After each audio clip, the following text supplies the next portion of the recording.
Selamat malam pemirsa, selamat datang di Newsroom bersama saya Begalatu. Kami akan membahas berita utama secara mendalam, komprehensif dan tentunya eksklusif. Sebagai pembuka Newsroom kali ini kami memiliki informasi jelang puncak arus mudik. Sejumlah ruas jalur tol mengalami kepadatan. Tol Pejagan, Tol Cipali dan Tol Palimanan mulai dipenuhi kendaraan yang mulai melakukan perjalanan mudik.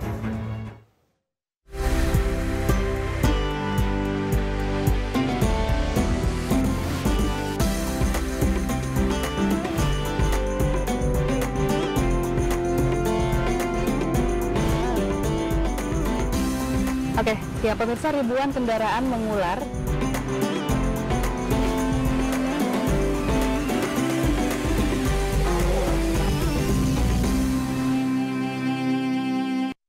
Acara ini dipersembahkan.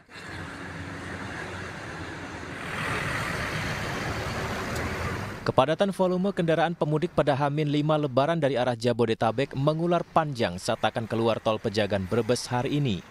Antrian kendaraan terjadi mulai sebelum simpang susun Pejagan hingga gerbang tol Pejagan. Sejumlah pemudik mengaku membutuhkan waktu setengah jam saat keluar gerbang tol Pejagan. Perjalanan dari Jakarta hingga tol Pejagan memakan waktu 13 jam. Dari Cikampek, Pak. Cikampek? Iya. Terus? Dari Cikampek, pokoknya sudah macet di setiap rest area sih. Kalau ini Pejagan juga macet ini ya, Pak? Macet, soalnya rata-rata dari Purwokerto sih arahnya. Ini dari mana mau ke mana, Pak? Dari Jakarta ke Purwokerto, Pak. Sementara itu volume kendaraan dari ruas jalan tol Cipali di kilometer 73 sekitar daerah Cikopo, Purwakarta dari arah Jakarta menuju Cirebon terpantau makin padat. Peningkatan pemudik tahun 2024 ini sangat tajam, yakni hingga 74%. Di titik posko exit tol Cikopo sudah mulai ada peningkatan dari hari-hari biasa, Pak. Dan untuk perbandingan peningkatan volume kendaraan yang keluar dari exit tol Cikopo itu terlihat dari data produksi dari pihak jasa marga H-7. Di situ dijelaskan sudah ada peningkatan sebesar 74%, Pak. Hari ini volume kendaraan juga semakin meningkat di kilometer 207 ruas tol Palimanan Kanci, Kabupaten Cirebon.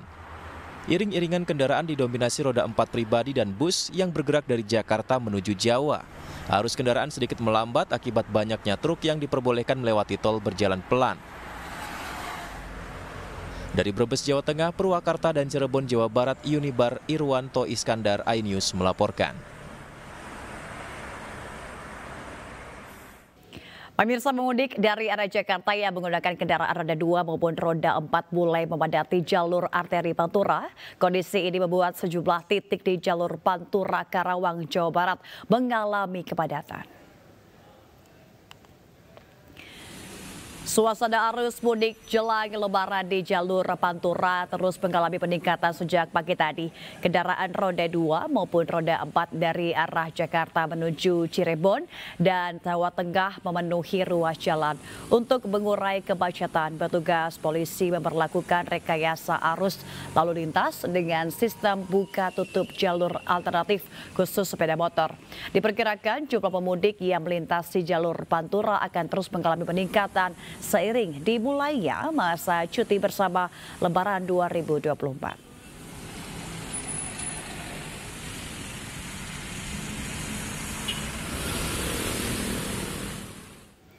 Aktivitas sejumlah pelabuhan sudah mulai meningkat jelang puncak arus mudik 2024. Kendaraan-kendaraan pribadi baik motor dan mobil volumenya diprediksi akan semakin meningkat H-3 Hari Raya Idul Fitri.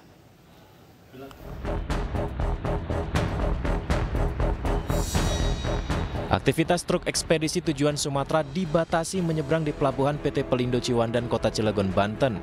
Hal ini dikarenakan pelabuhan Ciwandan akan digunakan pemudik motor yang diprediksi meningkat jelang Hari Raya Idul Fitri. Pihak kepolisian terus memantau persiapan pelabuhan jelang puncak arus mudik agar dipastikan semua berjalan dengan aman. Besok ya pembatasan itu, informasinya pukul 9 pagi. Ya 9.00 itu sudah tidak boleh kendaraan truk yang cukup besar kecuali yang mengangkut BBM dan sembako. tapi di luar itu sudah tidak boleh. Ribuan pemudik yang menggunakan motor dari Bali dan Nusa Tenggara Barat tiba di Pulau Jawa melalui jasa penyeberangan Pelabuhan Gilimanuk, Jembrana, Bali. Pihak pelabuhan telah menyiapkan sebanyak 48 armada kapal dengan mengoperasikan sebanyak 35 kapal. Dari 48 kapal existing rencana kami dapat info dari PTD itu akan ada 4 kapal bantuan. Kapal bantuan itu Penyatra, Trimas Laila, terus Munik 1 sama Chandra 2. Jadi 4 kapal yang cukup besar dan nanti beroperasi di dermaga 4. Nanti pengaturan kita koordinasi dengan pihak. Diprediksi puncak arus mudik pada 3 hari sebelum Lebaran. Dari Cilegon, Banten, Banyuwangi, Jawa Timur, Iskandar, Eris, iNews melaporkan. Bagaimana kondisi saat ini di Cikatama dan Merak? Sudah bergabung bersama rekan kami Aulinda Iyasa di Gerbang Tol Cikatama dan Ahmad Muharlin di Pelabuhan Merak. Dan kita akan bergabung terlebih dahulu dengan Muharlin di Pelabuhan Merak. Muharlin, bagaimana kondisi situasi Pelabuhan Merak saat ini?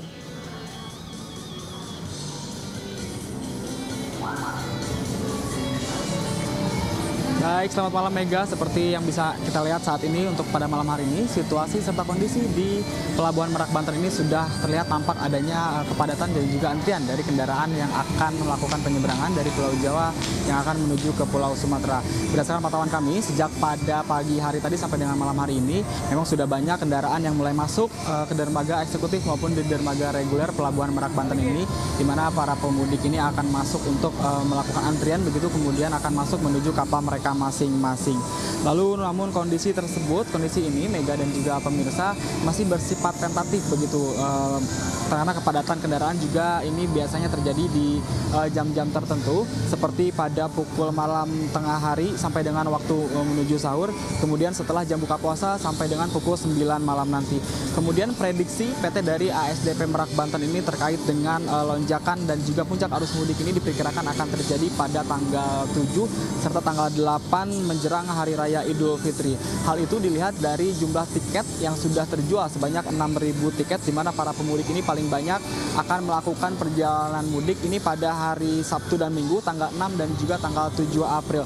Maka dari itu, dalam upaya untuk mengantisipasi kepadatan dan di Pelabuhan Merak Banten ini, PT ASDP bersama dengan Kementerian telah melakukan sejumlah rekayasa, diantaranya membuat dua pelabuhan baru, yaitu Pelabuhan Ciwandan dan juga Pelabuhan Banjarnegara, di mana seperti pada tahun lalu Pelabuhan Ciwandan dibuat untuk dikhususkan bagi para pemudik yang menggunakan kendaraan roda 2 atau sepeda motor dan juga truk-truk pengangkut barang logistik golongan 6 dan 7. Kemudian untuk Pelabuhan Banjarnegara ini diperuntukkan untuk truk-truk besar golongan 8 dan juga golongan 9 maksud kami. Kemudian akan melakukan sejumlah rekayasa lalu lintas seperti sistem penundaan perjalanan atau delaying system dan juga menyiapkan sejumlah kantong parkir yang disebar di seluruh titik di area parkir dermaga eksekutif maupun dermaga reguler untuk setiap harinya. Kemudian untuk hari ini PT ASDP Merak telah menyediakan sebanyak 47 kapal untuk mengangkut para pemudik. Kemudian pemberangkatan ini dilakukan 1 hingga 2 jam sekali begitu. Lalu terhitung pada per hari ini ada sebanyak 69.000 penumpang dan juga 8.200 kendaraan yang telah melakukan penyeberangan dari Pulau Jawa yang akan menuju ke Pulau Sumatera. Angka ini Mega akan nampaknya akan terus meningkat begitu, terlebih jika mendekati waktu Hari Raya Idul Fitri atau puncak arus mudik nanti. Kemudian kami juga mengimbau ini bagi para pemudik yang akan melakukan perjalanan mudiknya melewati Pelabuhan Merak Banten ini untuk memperhatikan jam-jam dan waktu-waktu tertentu begitu. Lalu mengecek kembali jadwal keberangkatan, kemudian mempersiapkan dokumen-dokumen penting seperti KTP dan juga tiket yang harus disiapkan minimal 1 hari sebelum keberangkatan. Kembali ke Mega. Kita akan beralih menuju Gerbang Tol Cikatama. Ada rekan Aulinda Iyasa. Silahkan, bagaimana volume kendaraan saat ini di Gerbang Tol Cikatama?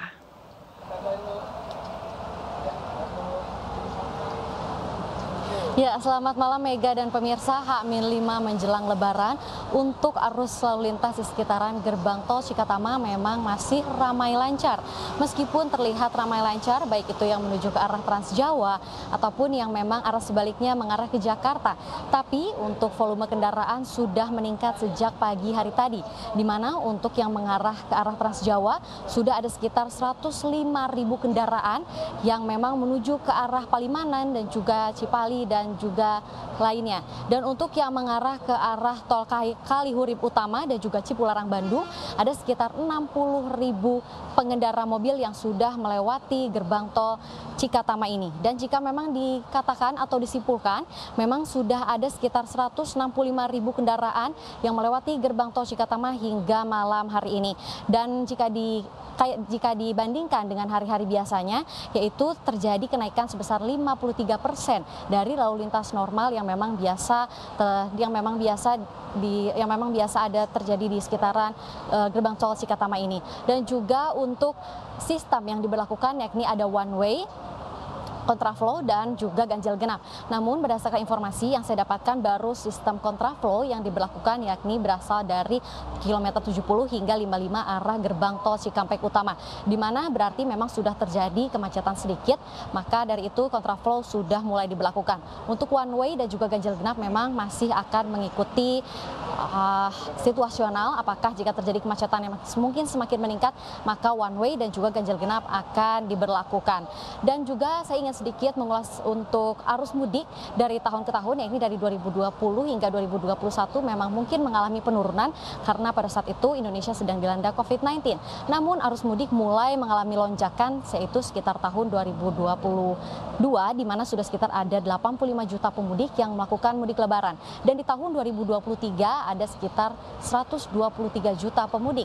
Dan tahun 2024 ini memang mengalami lonjakan paling tinggi, yaitu sekitar 193 juta pemudik yang berasal dari beberapa wilayah yang ada di Indonesia. Untuk penyumbang wilayah pemudik terbanyak memang masih berasal dari Provinsi Jawa Timur, yakni sebanyak 16%, dan yang kedua dari Provinsi Jabodetabek, Jabodetabek yaitu sebesar 14%, dan dari Jawa Tengah sebesar 13%, dan sisanya dari Jawa Barat ini sebesar 11% dan juga Sumatera 5%. Baik begitu, untuk para pemudik juga saya himbau untuk selalu menjaga kualitas kendaraan Anda agar selalu prima dan juga selalu menjaga kesehatan. Dan pastinya yang memang akan melewati gerbang tol Cikatama untuk selalu melihat banyak sekali tempat untuk beristirahat di sekitaran gerbang tol Cikatama, yakni ada rest area 72B dan juga rest area 52. Kembali ke Mega.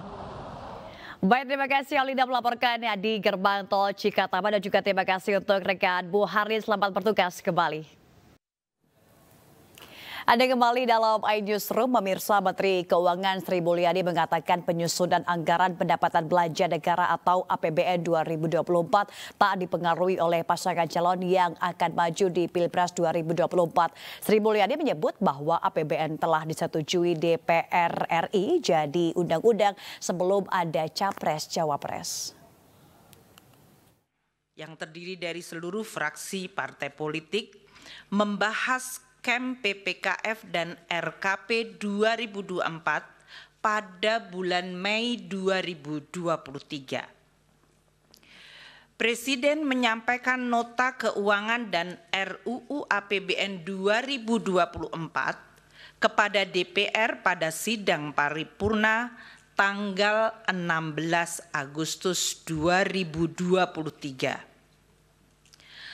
Tahap pembahasan RAPBN untuk 2024 terjadi pada periode Agustus hingga Oktober 2023, di mana RUU APBN 2024 telah dapat diselesaikan dibahas antara pemerintah dan DPR dan mendapat persetujuan pada rapat paripurna DPR pada tanggal 21 September 2023.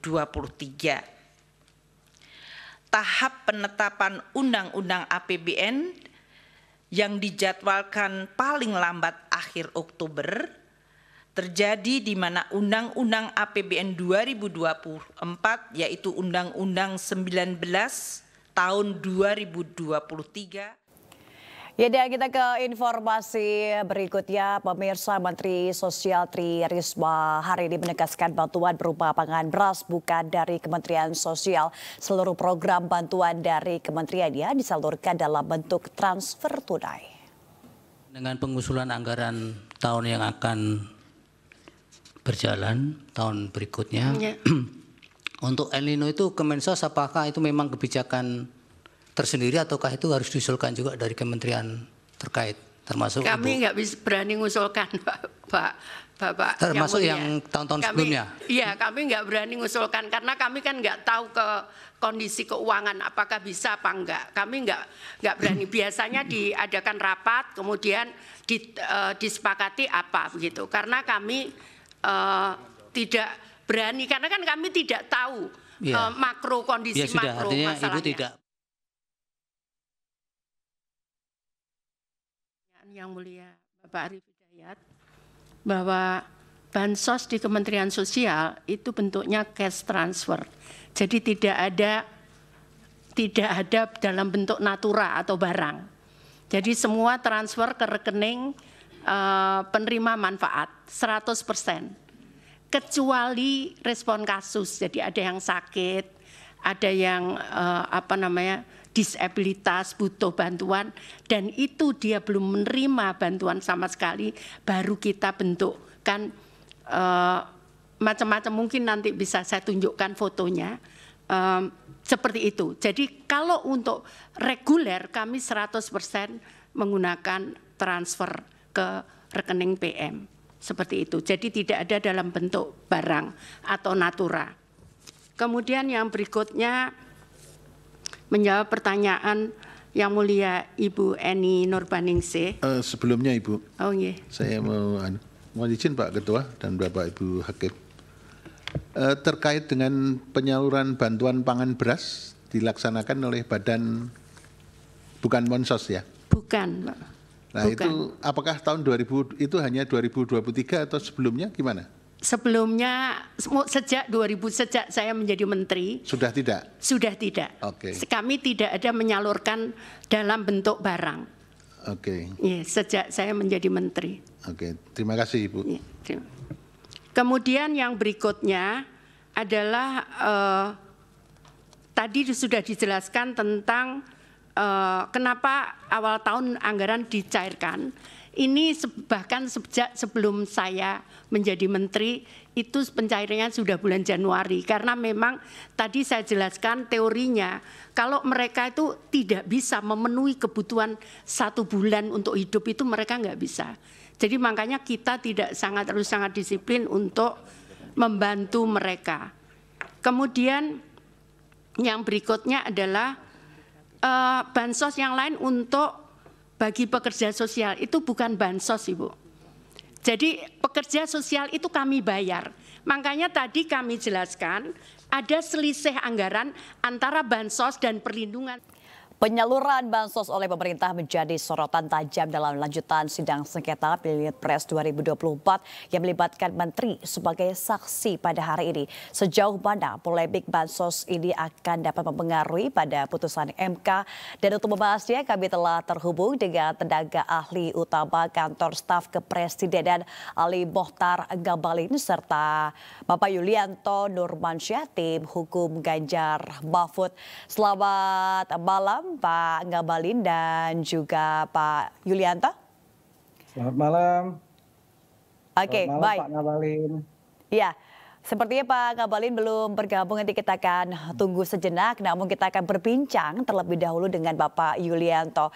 Tentunya Pak Yulianto 4 menteri, yaitu dari Menko Perekonomian, kemudian Menteri Keuangan dan juga Menteri PMK, Menteri Sosial hari ini hadir ke MK. Tentunya sudah ada beberapa hal yang disampaikan oleh masing-masing menteri. Apakah dari Pak Yulianto sudah memiliki catatan tersendiri yang ingin diberikan komentar? Oh ya, catatan kita terutama pada Bu Risma ya. Pertama yang diterangkan Bu Risma dalam kesaksian beliau di sidang MK hari ini. Pertama, bahwa semenjak beliau menjadi menteri, penyaluran bantuan kepada masyarakat itu tidak lagi berupa barang. Betul. Tapi transfer tunai langsung, karena untuk menghindari adanya fraud, korupsi yang pernah terjadi ya, tentunya ada presidennya. Satu. Kedua, mengenai bansos menjelang pemilu, 6 bulan menjelang pemilu. Di sana ada Perpres ya, Peraturan Presiden nomor 66 tahun 2021, di mana untuk penyaluran bansos ini dibentuklah Bappenas namanya ya. Nah, jadi badan inilah yang selanjutnya menyalurkan bansos tersebut tanpa melibatkan Kemensos, sehingga Bu Risma sama sekali tidak terlibat sebagai Menteri Sosial dalam hal ini. Nah, jadi penyaluran tersebut berupa barang ya, berupa sembako ya, yang dilakukan. Nah, yang harus kita ingat berdasarkan Perpres tersebut ya, tahun 2001 itu, nomor 66 tahun 2021. Itu menyatakan bahwa kecuali untuk penyaluran, Bappenas itu tidak memiliki kewenangan. Mereka pengelolaan, persediaan ya, untuk memantau seperti hal-hal tersebut mengenai pangan. Tapi tidak termasuk pada penyaluran bansos itu sendiri. Tapi dalam kenyataannya, Bappenas yang berperan menyalurkan bansos tersebut melalui BUMN. Nah, ini yang menjadi pertanyaan kita. Terhubung dengan 4 poin dalam gugatan permohonan kita. Pertama, jumlah, waktu, pemberi dan penerima. Nah, ini akan jadi pertimbangan ya tentunya oleh Majelis Hakim Mahkamah Konstitusi. Mengapa hanya Bappenas? Yang mana berdasarkan Perpres tersebut sebetulnya tidak diberikan wewenang untuk menyalurkan secara langsung. Sebetulnya harusnya melalui Kemensos. Itu yang paling kita soroti. Mengenai bansos kita, tim hukum tentu saja dari Ganjar Mahfud tidak berkeberatan. Itu baik sekali ya untuk masyarakat. Akan tetapi bagaimana cara penyalurannya? Siapa penerimanya? Dan lagi pada saat sidang sebelumnya, saksi fakta itu kan membawa bukti langsung berupa beras Bulog yang ada stiker paslon 02. Nah, itu masalahnya. Nah, sekarang kalau isunya bansos itu apakah keberatan kita? Tidak. Apakah anggarannya itu disahkan secara benar berdasarkan undang-undang? Iya, sudah benar. Tapi masalah siapa yang menyalurkan dan siapa yang menerima? Dan kita mendapati banyak sekali. Artinya kalau Bappenas yang melakukannya, artinya banyak sekali ditemukan, dan itu fakta, ada buktinya bahwa penerima-penerima bansos itu tidak masuk dalam list sebagai penerima yang sah menurut list yang disiapkan atau dibuat oleh yang sudah diidentifikasi berdasarkan kebutuhan pada level masyarakat yang seharusnya menerima. Nah, itu yang menjadi masalah. Ya, kita harapkan ya dari keterangan 4 menteri tersebut banyak hal yang bisa dijadikan bahan pertimbangan oleh Majelis Hakim Mahkamah Konstitusi, dan kita yakin sekali ya majelis akan melihat secara terang benderang apa yang sebetulnya terjadi dalam 6 bulan terakhir penyaluran bansos tersebut. Seperti itu, Mbak. Baik, terkait dengan hal itu Pak Yulianto dan Sri Mulyani sendiri Menke mengatakan bahwa sebenarnya anggaran bansos dalam APBN ini sudah selesai penyusunannya di tanggal 21 September 2023. Namun ternyata memang ini belum ada waktu penetapan. Nah, nanti tanggapannya akan dibahas oleh Pak Yulianto, namun kita akan jeda sejenak dan pemirsa tetaplah bersama kami di iNewsroom. Baik, terima kasih Anda masih bersama kami di iNewsroom, dan kita akan kembali berdiskusi mengenai penyaluran bansos oleh pemerintah yang menjadi sorotan tajam dalam lanjutan sidang sengketa Pilpres 2024. Dan tentunya tadi sudah bergabung bersama dengan Pak Yulianto, namun kita masih kembali menunggu gabungnya Bapak. Oke, baik. Pak Ahli Mohtar Ngabalin ternyata sudah bergabung bersama dengan kami di sini. Selamat malam Pak Ngabalin. Selamat malam, Assalamualaikum warahmatullahi wabarakatuh, Pak Yulianto. Waalaikumsalam Pak Ngabalin. Baik. Apa kabar Pak? Baik, alhamdulillah. Sehat ya Pak Ngabalin ya? Baik. Sehat. Ya. Pak Ngabalin, tentunya hadirnya 4 menteri di MK hari ini menjadi sorotan tajam di tengah masyarakat.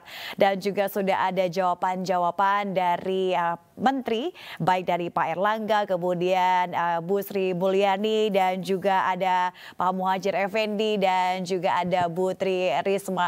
Kira-kira ada catatan penting yang akan ditekankan dan juga ditegaskan supaya polemik ini tidak semakin merajalela di tengah masyarakat, Pak Ngabalin? Iya, tidak, itu biasa saja karena itu adalah kepentingan mahkamah ya, kepentingan hakim. Jadi Bapak dan Ibu para menteri dalam posisi memberikan keterangan-keterangan tentang apa yang telah dan akan lagi dilaksanakan oleh pemerintah, dalam hal ini Bapak Presiden terkait dengan bantuan-bantuan sosial. Jadi sebetulnya biasa saja, normal saja jalannya karena ini dia menjadi heboh itu karena di sidang sengketa pemilu dibicarakan masalah bansos untuk dan pertama kali dalam sejarah Mahkamah Konstitusi, makanya jadi heboh. Sebetulnya ini kan informasi biasa saja dari proses, kemudian bagaimana keputusan penggunaan anggaran, kemudian dari tempat-tempat tertentu, kemudian by data, by name yang dilaksanakan, kemudian penyaluran bantuan sosial ini. Itu saja sebetulnya. Karena kalau kita ikuti kan seperti itu dari dialog antara 4 Bapak Ibu Menteri dengan para anggota Majelis Hakim yang mulia. Ya, baik. Tadi juga sebelumnya Pak Yulianto sempat menyinggung Pak Ngabalin soal pernyataan dari Ibu Tri Risma hari ini yang menyatakan tidak berani mengusulkan anggaran APBN ini terkait dengan penambahan bansos karena ada fenomena El Nino. Dan juga kami memberikan informasi bahwa sebenarnya pembahasan El Nino ini ada di rapat terbatas dan juga ada beberapa menteri yang hadir di sana. Boleh dijelaskan Pak Ngabalin sebenarnya apa yang dibahas, kemudian siapa saja menteri yang hadir pada saat itu untuk membahas mengenai fenomena El Nino yang terjadi di Indonesia? Iya, kalau rapat terbatas itu namanya saja ratas ya, rapat terbatas. Jadi rapat yang memang diperlukan oleh Bapak Presiden terkait dengan menteri-menteri yang secara langsung, secara teknis bisa mengeksekusi agenda-agenda atau program yang ditetapkan oleh Bapak Presiden. Kalau umpama bantuan sosial terkait dengan El Nino, maka tentu menteri-menteri terkait itu Menteri Keuangan, kemudian hal-hal lain juga yang berkaitan dengan penyaluran. Jadi namanya juga ratas ya, rapat terbatas. Jadi saya pikir inilah yang sebetulnya di framing, kemudian dia menjadi sangat amat besar berita ini kemudian di mana-mana. Ya, baik. Saya beralih ke Pak Yulianto. Tadi juga kita sempat membahas mengenai anggaran dan lagi-lagi tadi Pak Ngabalin juga sedikit menjelaskan mengenai ratas. Jika ada peningkatan anggaran APBN 50 triliun ya di tahun 2024. Dan tadi juga Bu Sri Mulyani menyatakan bahwa sebenarnya penetapan untuk anggaran sudah selesai sebelum waktu penetapan pasangan capres dan juga cawapres di tanggal 13 November 2023. Tanggapan Anda Pak Yulianto? Mengenai penetapan anggaran tentu kita tidak ada masalah dengan itu. Memang sudah ditetapkan jauh sebelum pelaksanaan pemilu. Tapi yang kita tidak sependapat di sini adalah bahwa penyaluran bansos tersebut biasa-biasa saja. Justru penyaluran bansos tersebut yang tidak biasa dalam hal ini. Pertama, bansos itu disalurkan oleh Bappenas. Bappenas itu dibentuk berdasarkan peraturan Presiden nomor 110 tahun 2021. Kita tahu ya berdasarkan Perpres tersebut, fungsi daripada Bappenas itu hanya pengadaan, pengelolaan, dan penyaluran cadangan pangan. Tidak termasuk penyelenggaraan bansos. Nah, yang terjadi adalah Bappenas yang berperan sebagai pihak yang menyalurkan bansos tersebut. Oke, satu, mengenai besaran anggaran. kita tahu bahwa anggaran yang ditetapkan ini fantastis ya. Kalau kita lihat dalam temuan kita yang kita cantumkan dalam permohonan bahwa budget yang dianggarkan pemerintah untuk bansos pada tahun ini itu jauh lebih besar ya, sebesar 496, sekian triliun ya, ditambah pemotongan 5% berdasarkan pasal 28 huruf E, karena ada perubahan di sana. Memang dalam perubahan pasal tersebut tidak dibutuhkan persetujuan DPR terlebih dahulu, plus 50 triliun. Nah, ini jauh lebih besar dari keadaan COVID di 2021, di mana hanya 436 triliun. Ya, Pak Yulianto, apakah ini juga termasuk yang Anda sebutkan adalah sebagai politisasi bansos? Oh ya, jadi gini, di dalam permohonan kita ada 4 hal yang kita sampaikan. Pertama, jumlah, waktu pemberi dan penerima. Nah, dari sana kita uraikan satu persatu, di mana ada saksi, fakta di sana, di mana ditemukan bansos tersebut jelas menjadi alat untuk politisasi, untuk pemenangan paslon tertentu ya dalam Pilpres ini.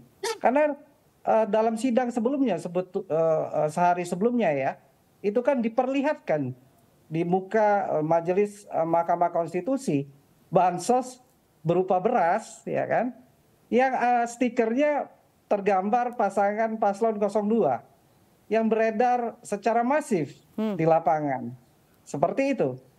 Terus juga di sidang sebelumnya ada saksi fakta yang mana seumur-umur dia tidak pernah menerima itu. Tapi pada saat Pilpres ini ya, itu makanya ada empat hal yang kita sampaikan dalam permohonan itu. Waktu, jumlah, pemberi dan penerima.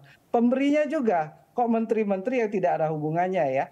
Kita bilang tidak ada hubungannya. Dan pernyataan mereka dalam hal bansos ini kan sangat mengasosiasikan ya dengan paslon tertentu. Seperti itu, Mbak. Pak Yulianto, tanggapan Pak Yulianto. Kita akan ke Pak Ngabalin. Pak Ngabalin, tanggapannya Pak Ngabalin?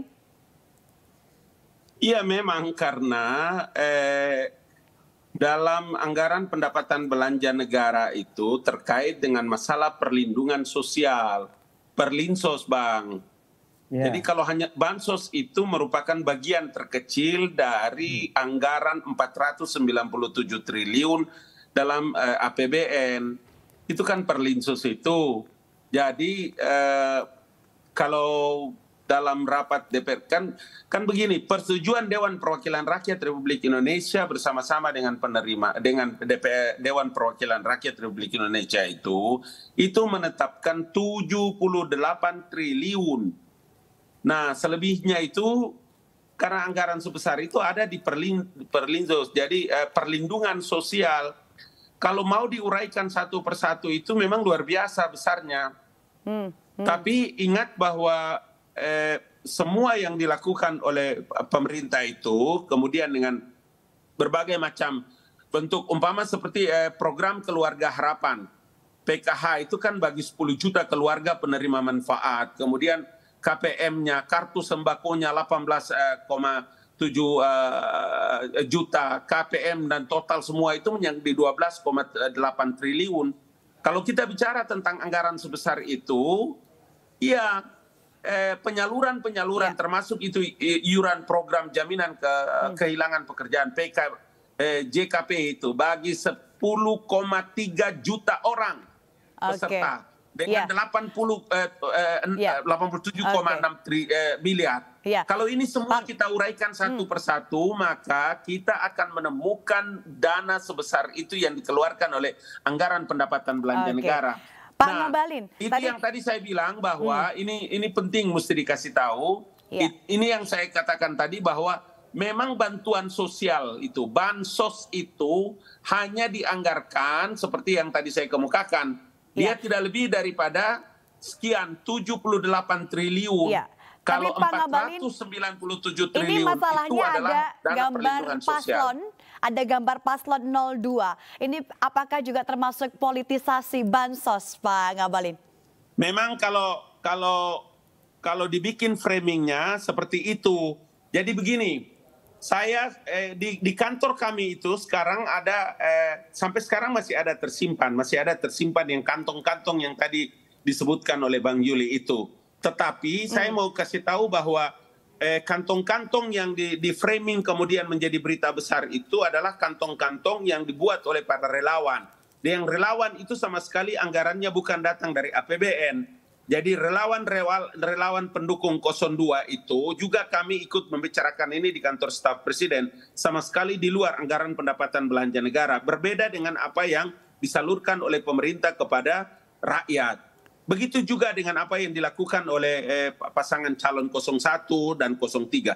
Sebetulnya kami dari pihak kantor staf presiden atau dari pemerintah tidak masuk di wilayah ini.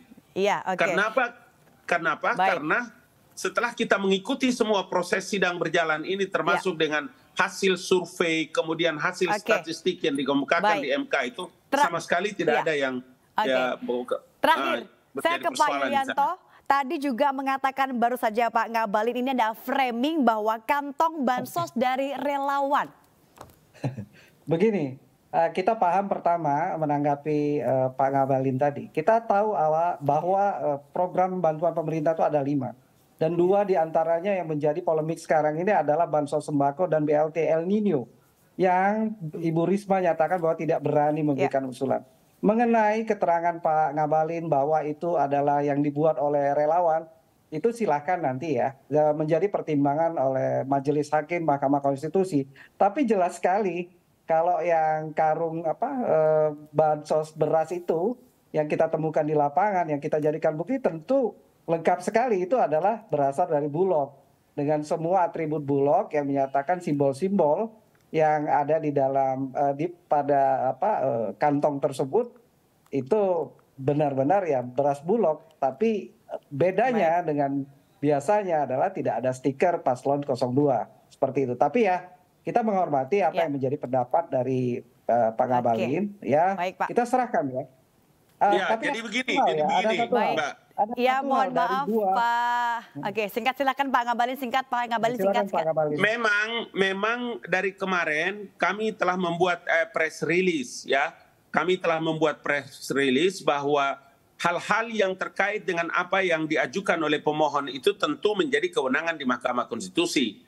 Karena itu maka untuk melengkapi dan bahan-bahan yang bisa menjadi pertimbangan Mahkamah Hakim yang mulia, maka tentu saja harus dibuatkan itu. Data-data, fakta-fakta itu harus disampaikan kepada mahkamah, kepada majelis yang mulia.